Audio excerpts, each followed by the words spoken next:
Okay. Good afternoon, good morning, good evening, wherever you are in the world. This is your girl Abby Ayala Williams, and I'm here with Braylon Lee.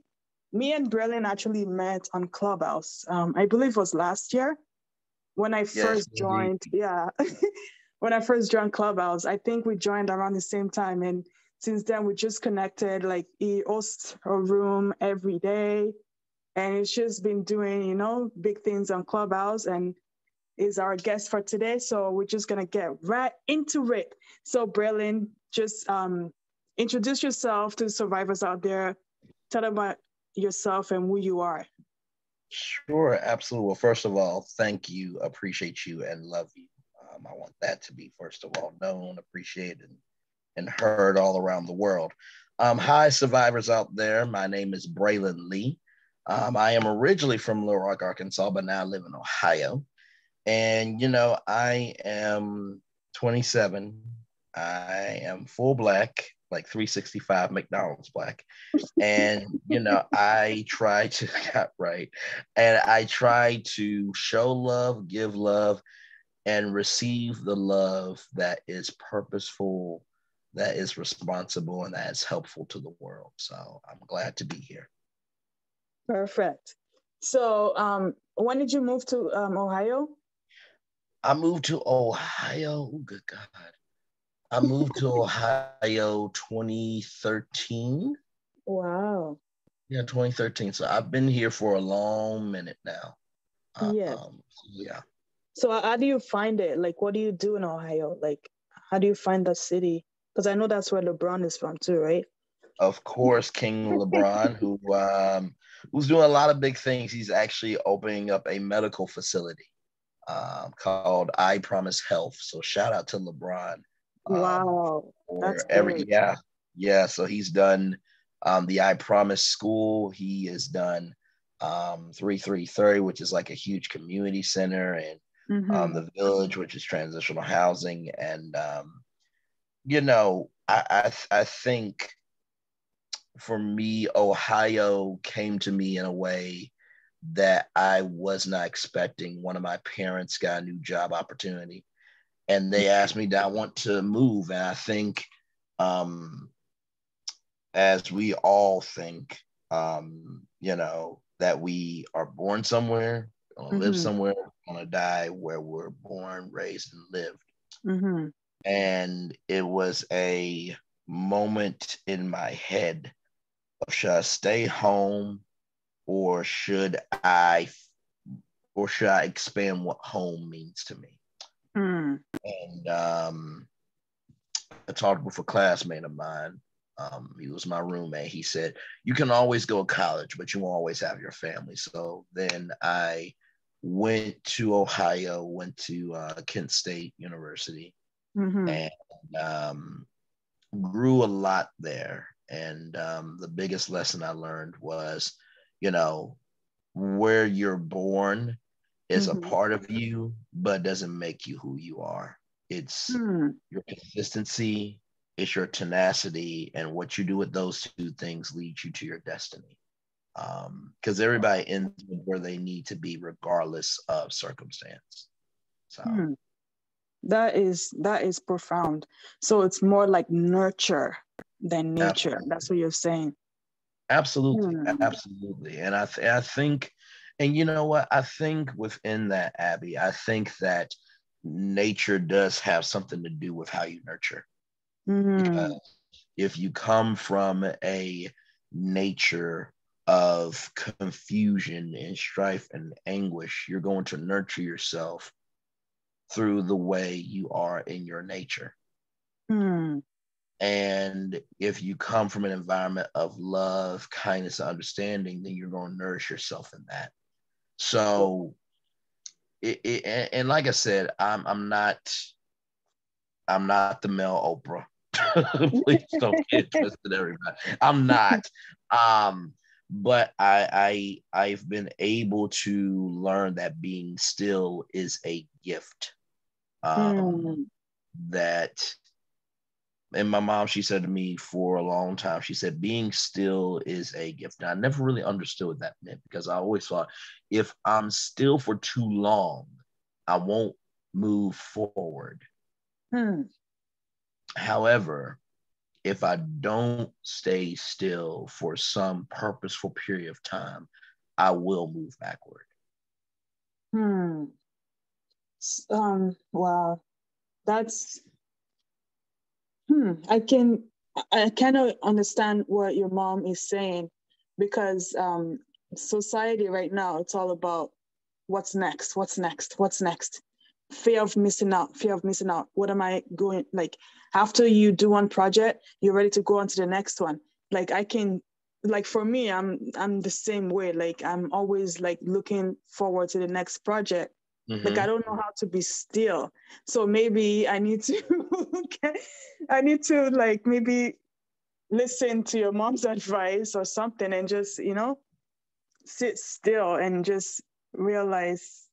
I mean, I, I feel like maybe I've done that in the past where I've meditated, I've prayed, I have fasted and all that for God to reveal um, my path, my life path to me, Right. So I feel like I have done that. So maybe that's why now I'm like always, on the go, working on the next Mm-hmm. one. Like as I'm talking to you right now, I'm actually working on the my fall magazine, fall edition of my magazine, Mom's Ultimate Guide.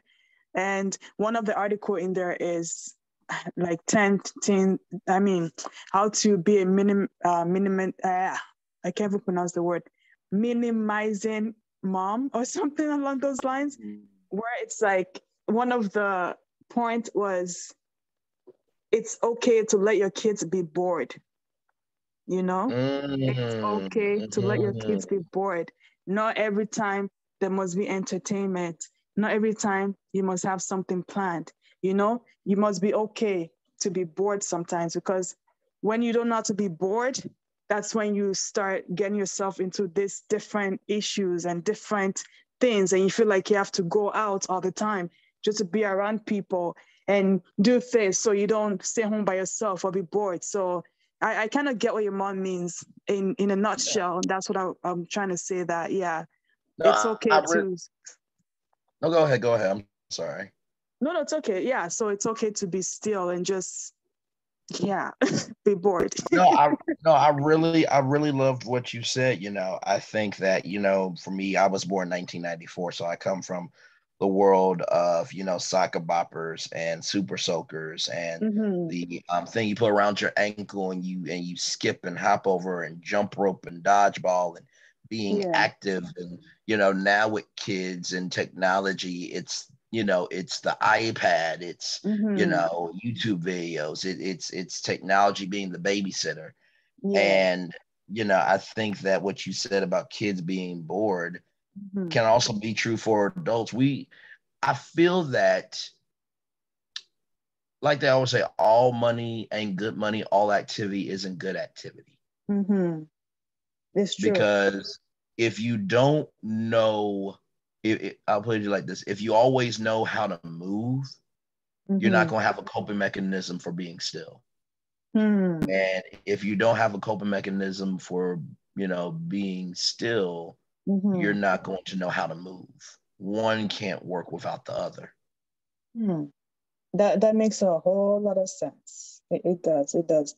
I kind of understand what you're saying because it's like growing up in because I grew up in Nigeria. Well, I came to Canada when I was 12, so I've been in Canada longer than I've been in Nigeria. But growing up in Nigeria and Canada kind of instilled different things in me. Like growing up in Nigeria, kind of instilled like the discipline and Mm, the mental discipline because I went to boarding school from age 9. I was almost 10. No, I would just say from age 10 to 12 because I was there for like 2 years at boarding school. So every morning at 6 o'clock, they will come and wake us up so we can run around the field 4 times. And it's like, mm, yeah. So you're running 4 times around the field and then you go back into the hostel, then you go outside and shower with a cold water. Even though Nigeria is a hot place, like it's mostly summer all the time, but the water there, it's cold. It's like ice cold, which doesn't make sense. Like it's a hot country, but the Yes. water, it's cold. Like, so we have to bathe outside in the cold water and then walk 45 minutes to school. Oh, wow. So, Wow. yeah, so Wow. imagine like, and your parents are not around because you're in a boarding school. So it's Right. just you, your peers, and your supervisors and your teachers, pretty much. So you're kind of like racing yourself, you know? So I, so that's what I'm saying. Like, yeah, like you have to have that kind of the drive and the tenacity to see, like, okay, in order for me to move forward, I need to know how to be still so I can figure out what my plan is, what my step is, and then just take those steps as you go. Because if you don't plan it out, you'll just be going everywhere. The wind. When somebody says something, you'll be like, okay, I can do this.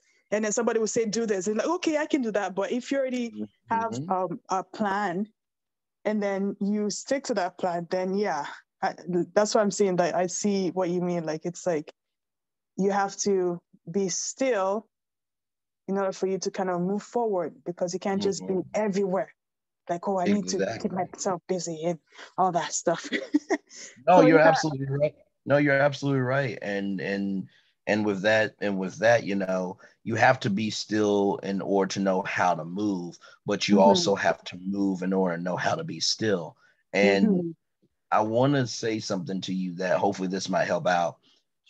The reason why that was probably a weird dynamic for you of it was a hot country, but it was cold water was because you wouldn't want to experience two things at the same time. If the water was hot and you're outside and it's hot, you're not going to want to go through it because you know the pain.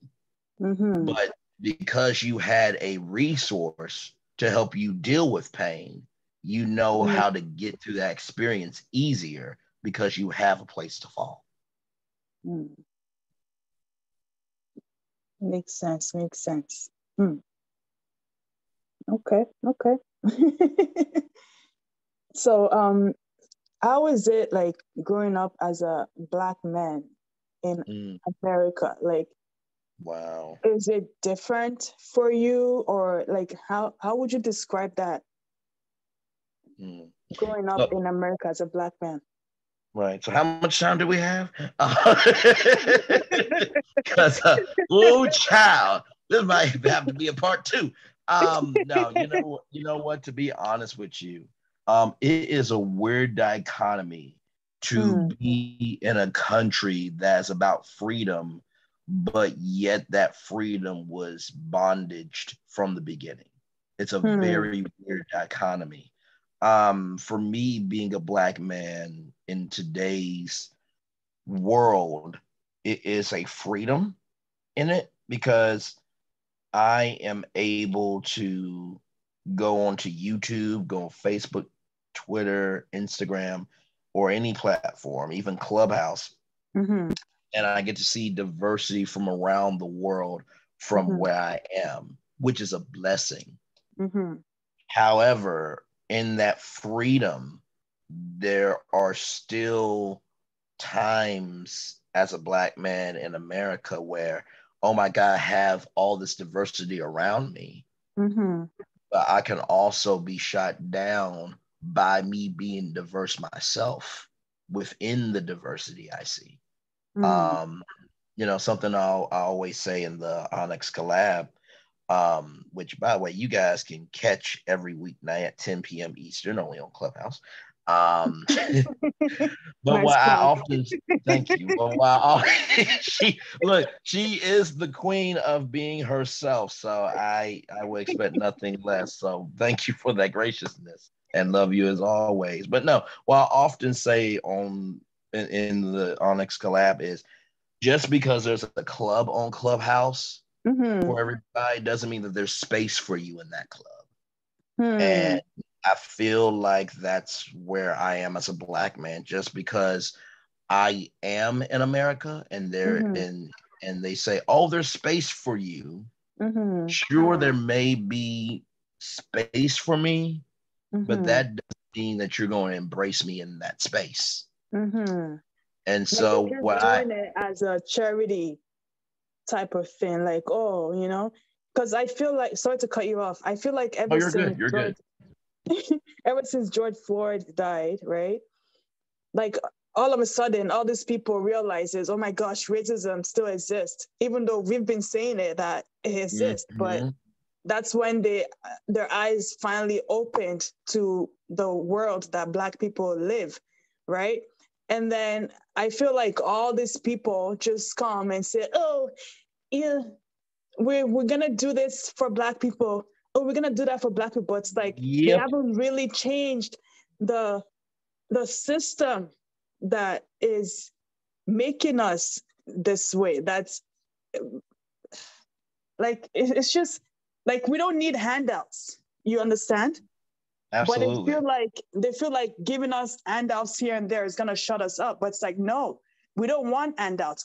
All we want is the same opportunities Yep, that everybody have and see what we do with it. Like, look, imagine how many people of our color have been, they started from the bottom, like from nothing, and they made something of themselves. So imagine having the resources that we need to do things. Imagine how much further we would be. So it's like absolutely. we're not asking people for handouts. No, that's not what it is. We're asking for opportunities and we're asking for fair chance. That's it. Oh no, absolutely. I mean, I'm going to give two metaphors that I think are going to really hit home for you and hopefully for all the survivors out there. Basically, whenever something happens in America, um, it's like they will give you a prescription for your problem, Mm-hmm. but they won't treat the issue of the problem. They won't attack the source. They'll just give you a prescription to to combat and to mellow and to push, pull, and hold down the Exactly. main problem. And and I've often have said this too, anyone can be a present to entertain you, but it takes somebody to be a gift to bless you. Mm-hmm. And I think that when it comes to issues in the Black community, everyone who sees, feels, and wants to embrace our culture, yeah, they can embrace it as cultural appropriation because it's a present for them. It's entertaining. It's an Mm-hmm. escape. It is no attachment. But when you get a gift for somebody, you have to buy it. Mm-hmm. You have to care about the details. You have to figure out the purposefulness of it. And I think there's a lot of people around the world that they will buy anything to be with Black people, but they will Mm-hmm. never invest in anything to be of Black people. Facts. It's so true. Like one example is a few weeks ago, Walmart came out with some ice cream flavors Mm-hmm. apparently to celebrate Juneteenth. But it's like, come on, man. Like, I don't think they get it. They No, don't get it. They don't get it.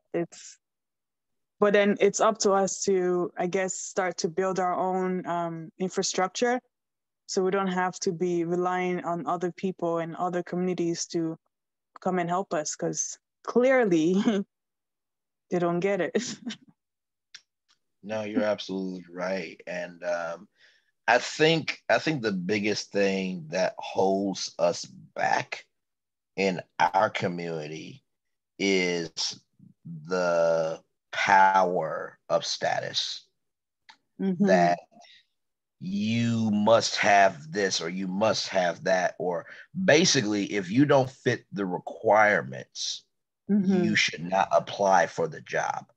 Mm-hmm. When to me, I may not have the requirements to do the job, but I may have the soul to execute the responsibility.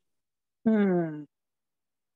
And so, what we have to do in our community, I think this is in every community, but specifically in our community, we have to get outside of accepting anybody with qualifications, but not giving anybody a chance who has the soul to go above and beyond what qualifications and requirements are. That's so true. Because it's like, how are you supposed to get experience if no one is willing to give you a chance? Exactly. I used Exactly. I used to go through that when I was younger, and I would apply for jobs, right? And then they'll be like, "Oh, you don't have the experience. Oh, you don't." But I'm like, I every time I hear that, I think in my head, I'm like, "Come on! Like, if nobody gives me a chance, how am I supposed to gain this experience that you guys want me to have if no one is willing to give me a chance?" So it's like you're just going around in circles. Like, okay, job experience, but no one wants to give you a job, so you don't have experience. So it's like, that's why now I just, ever since I started having kids and stuff, I was just like, I just have to work for myself, because there's no way I can work for somebody at the time doesn't work.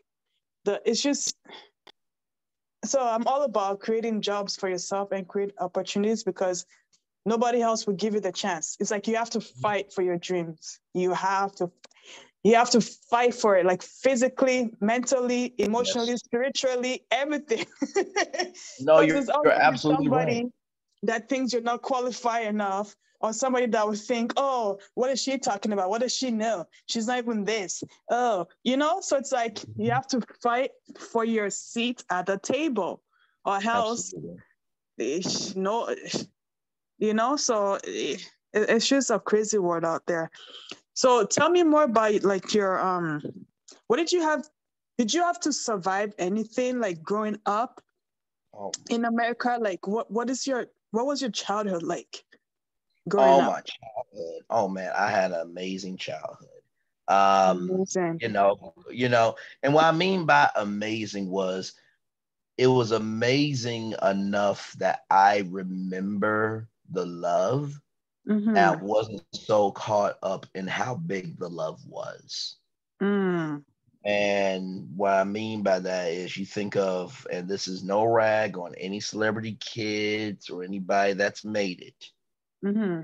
but I think sometimes when you get in a certain echelon, Mm-hmm. you will feel like, oh, you know what? If I show them how big love can be, Mm-hmm. they will embrace that and they'll become that. Well, Mm. we can all feel how big something is, but if we don't understand the intentionality, the purpose, and the understanding behind it, it's just another thing, which can be anything, but not something of importance. So my childhood was always about making sure that whatever my parents did, it was always something of importance. And it didn't have to be a lot. It could be us going to Barnes and Nobles and doing the summer reading program. It could Mm-hmm. be us going to, this water park is not Arkansas anymore, but Wild River Country and just Mm-hmm. riding on water slides. It wasn't so much about the quantity of how much my parents loved me, but it was about the quality of love that they gave me. Mm. So what's the difference between quantity and quality love, in your own words? Right. Well, when it comes to surviving, I was always bullied as the Mm. nerd, as the awkward one, as the outcast. Meanwhile, Mm. everybody came to me for all the answers on the test. Mm. So you see how that pans out. But I think the difference between quantity and quality. To Mm-hmm. me, the quantity of how much you do is like a basketball game. Mm. I can make all the points in the world, but if the quality of the shots don't matter, then I just wasted points on the scoreboard. Mm. They always say you play as well as you practice. So if I'm practicing doing many shots, but I'm not focused on the quality of, okay, let me see how I can make quality shots where I can always hit more threes than one pointers. Because the more points I can get in quality, the more I will get in quantity, and the more my team will win. Mm. That makes sense. It does. It does. Well, okay. This is I've been learning a lot from this interview just alone, especially what your mom said. That's she sounds like a great mother giving that type of She advice, is. because we all need that type of advice, how to stay still. It's Oh, very, very absolutely. important. So my one last thing before we go is what advice do you have for people that are survivors, people that have been surviving, trying to survive something, Mm.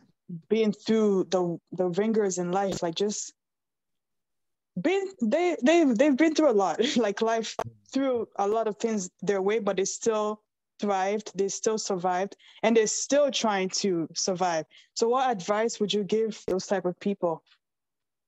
Mm. Wow. Wow.